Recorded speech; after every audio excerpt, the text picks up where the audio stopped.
Long before hobbits or the One Ring, there existed a dark power named Morgoth. As the first Dark Lord of Middle-earth, Morgoth waged endless wars against elves and other free peoples. Despite commanding vast armies of orcs and demons, his forces kept failing against the superior skill and strength of the elves. Desperate for a weapon that could turn the tide of war, Morgoth began a series of dark experiments in his fortress of Angband. His goal was simple but ambitious: to create creatures so powerful that a single one could destroy entire kingdoms. Through centuries of twisted magic and corrupted power, Morgoth achieved his goal: the creation of dragons. In the year 260 of the First Age, Glaurung, the very first dragon, emerged from the gates of Morgoth's fortress. A wingless terror, his scales gleamed like burnished iron in the pale northern light, and his size dwarfed anything the elves had ever seen. Though Glaurung was still young and not yet fully grown, his appearance sent the elvish armies guarding against Morgoth into panic. He was a nightmare made flesh, something no one had ever seen, and no one knew how to fight. Then suddenly Morgoth sent forth his first assault, and it came to pass that he let Glaurung, the first of the Uraloki, the fire drakes of the north, issue from Angband's gates by night. Yet he was but young and scarce half-grown, for long and slow is the life of the dragons, and it was but for a trial of his strength. The elven prince Fingon, seeing his warriors scattered in terror, recognized they had to act fast. He gathered his mounted archers and launched a swift counterattack. While their arrows couldn't pierce Glaurung's iron-hard scales, the pain and humiliation drove the young dragon back through Angband's gates. The elves celebrated, thinking they had defeated this new threat. They were wrong. Over the next 2 centuries, Morgoth kept his greatest weapon hidden in Angband's depths. There, in darkness and hatred, Glaurung grew to his full terrible might. His scales hardened to an impenetrable armor, defying the bite of any weapon. His flame became hot enough to turn stone into liquid. Most terrifying of all, his eyes developed a hypnotic power that could dominate the minds of those who met his gaze. In the year 455 of the First Age, under Morgoth's command, Glaurung emerged once more from the gates of Angband as the vanguard of a devastating assault. This time, everything changed.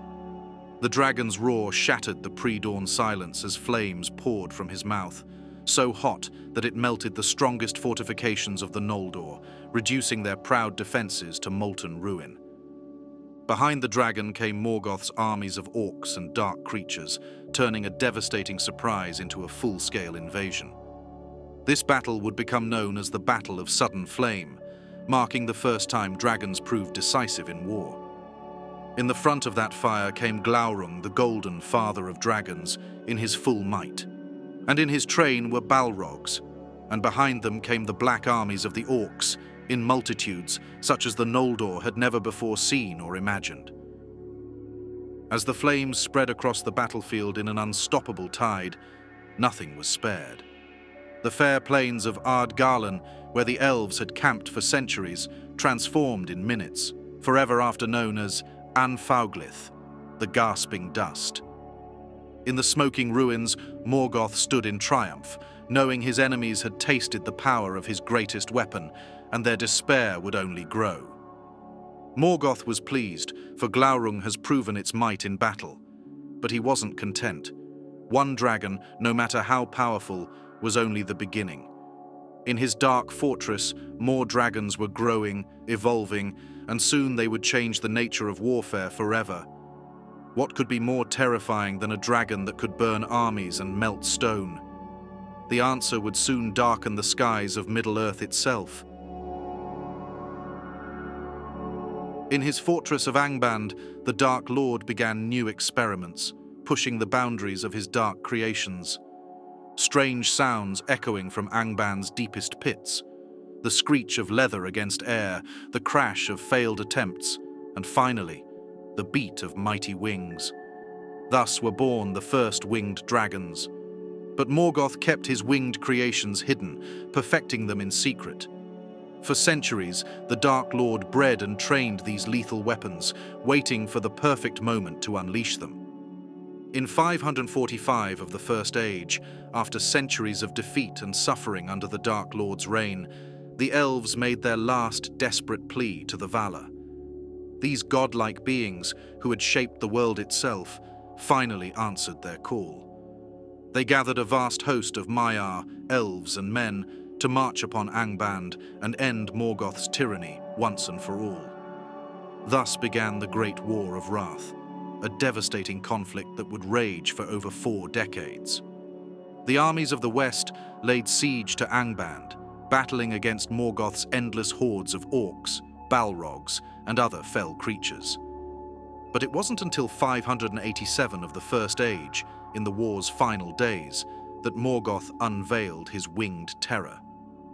As the mighty host of the Valar advanced on Angband, the skies suddenly filled with shadows.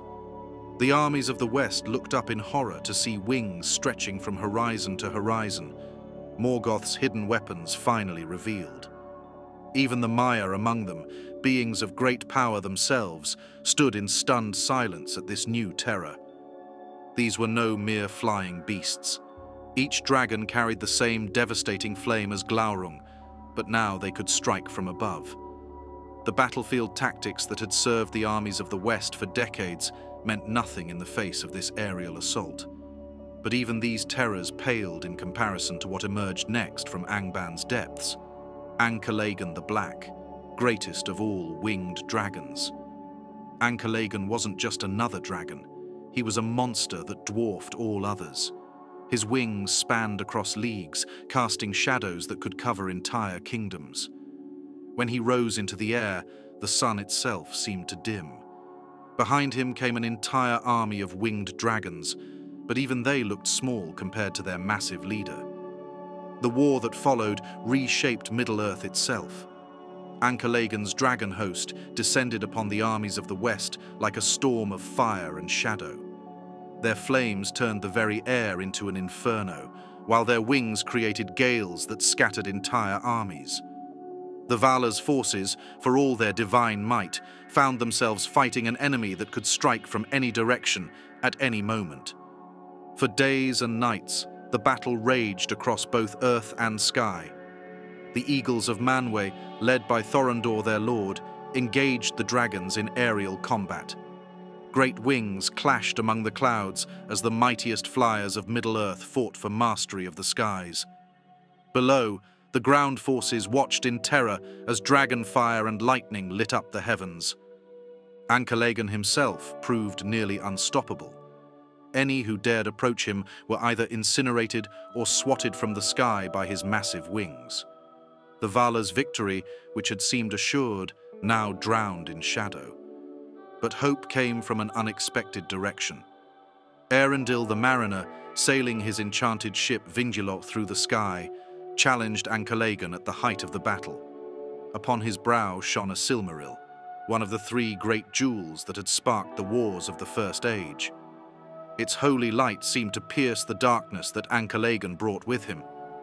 The duel between Eärendil and Ancalagon became the stuff of legend, a battle between the greatest dragon ever created and a half-elven mariner blessed by the Valar. Vingilot soared through the sky, dodging blasts of fire so fierce they could melt stone. Eärendil, determined and unyielding, searched for a chance to strike. At last, he found an opening.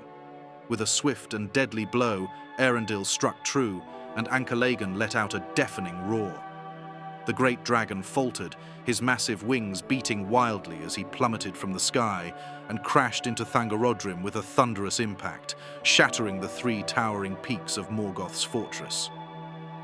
Before the rising of the sun, Eärendil slew Ancalagon the Black, the mightiest of the dragon host, and cast him from the sky, and he fell upon the towers of Thangorodrim, and they were broken in his ruin. With their leader dead, the remaining dragons scattered. The eagles hunted many down, while others fled far into the northern wastes, where they would evolve into a different kind of terror altogether. These surviving dragons found refuge in the Grey Mountains and the frozen wastes of the north, lands too harsh and distant for elves and men to follow. Among these survivors emerged the Cold Drakes, fearsome dragons who, though lacking their ancestors' fiery breath, commanded fear through their massive size, crushing strength, and deadly cunning. Around the year 2000 of the Third Age, one Cold Drake rose to particular infamy, Scatha the Worm. Having established his lair in the Grey Mountains, Scatha preyed on both dwarves and the Eotheod, ancestors of the Horse Lords of Rohan. No caravan was safe, no settlement could rest easy. Year after year, Scatha's hoard of stolen treasure grew larger, rivaling the wealth of kings. But even the mightiest dragons can fall to determined heroes. Fram, son of Frumgar and leader of the Eotheod, could no longer endure the relentless assaults that devastated his people. Resolute in his mission to end Scatha's reign of terror, he embarked on a daring quest. Though it is not known how he slew the great worm, nor are there any songs that tell of the battle itself, Fram emerged victorious. Some say he fought the beast for days in its lair among the stolen treasures, while others whisper he used cunning rather than strength to overcome the drake. Whatever the truth, his deed was counted among the great dragon slayings of the north. However, his victory celebration would be short-lived. The dwarves demanded Scatha's treasure, claiming the dragon had stolen it from their people. Fram mocked their demands, sending them a necklace made from Scatha's teeth, implying such trinkets were all they deserved. The dwarves never forgot this insult. When Fram next journeyed into the dwarf lands, he mysteriously disappeared, never to be seen again, though none have ever proven the dwarves' involvement in his fate. Centuries later, in the year 2589 of the Third Age, the Cold Drake struck another devastating blow against the dwarven kingdoms that had long called the Grey Mountains home. A particularly powerful dragon, whose size and strength surpassed its kin, launched a direct assault on the dwarven strongholds. The attack came without warning, forcing the dwarves into a desperate defense of their realm. King Dain I, ruler of these northern holds, fought alongside his second son Fror at the very gates of their kingdom. Despite their renowned dwarven weaponry and legendary resilience in battle, neither father nor son survived the encounter. The Cold Drake killed them both as they attempted to protect their people from its onslaught, their sacrifice marking one of the darkest days in dwarven history. The deaths of both their king and prince, coupled with the growing threat of dragon attacks, forced the dwarven people to face a harsh reality. The Grey Mountains could no longer be their home. The surviving dwarves made the difficult decision to abandon their kingdom entirely. Their people split into two groups, seeking safety in distant strongholds. Some journeyed east to the Iron Hills, while others traveled to the solitary peak of the Lonely Mountain, known also as Erebor. These migrations would reshape the destiny of the dwarven peoples, as their ancient halls in the Grey Mountains fell silent, save for the heavy footfalls of the Cold Drakes that now ruled there. But while these Cold Drakes ruled the northern wastes, one last great fire drake remained to be heard from.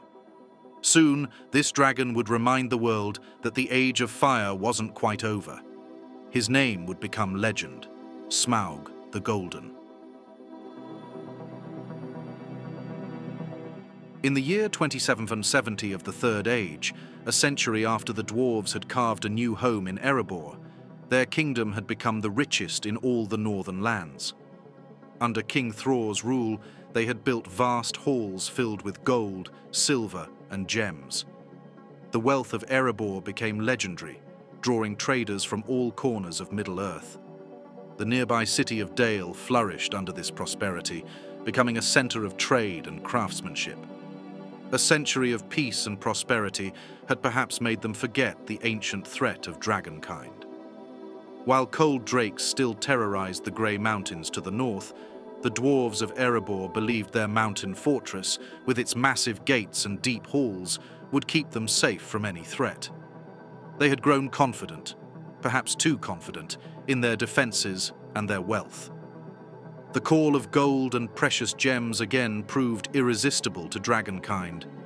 The vast wealth of Erebor had drawn the attention of Smaug the Golden. The first warning came as a thunderous roar from the northern skies. Tree trunks snapped like twigs, their branches bursting into flame as something massive descended. Through storm clouds torn by lightning, Smaug the Golden emerged, a fire drake of immense size and power. His target was Erebor. The mountain's defenses were legendary. Its gates were made of solid stone reinforced. Its warriors were renowned throughout Middle-earth. None of that mattered to the fury of the last great fire drake. The devastation happened so quickly that most didn't even have time to run. Smaug's flames caught the defenders on the battlements, turning their positions into funeral pyres. When the great gates of Erebor stood in his way, he simply smashed through them like they were made of wood. Inside the mountain, any warrior who stood their ground vanished in streams of dragonfire. Those who fled were hunted through the halls like prey.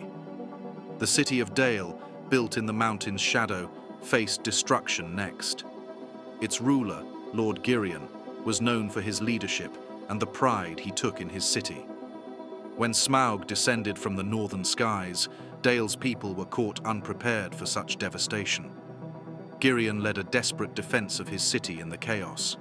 His archers, armed with black arrows, mighty weapons of old, fired upon the dragon. But despite their skill, the arrows failed to pierce Smaug's impenetrable scales. The dragon's wrath was unrelenting, and Dale was reduced to ash and ruin. Both mountain stronghold and city fell in less than a day. Smaug had claimed his prize, the enormous treasure of Erebor. Dragons steal gold and jewels, you know, from men and elves and dwarves, wherever they can find them, and they guard their plunder as long as they live, which is practically forever unless they are killed, and never enjoy a brass ring of it. The dragon crawled deep into the mountain halls, making himself a bed of gold and precious gems.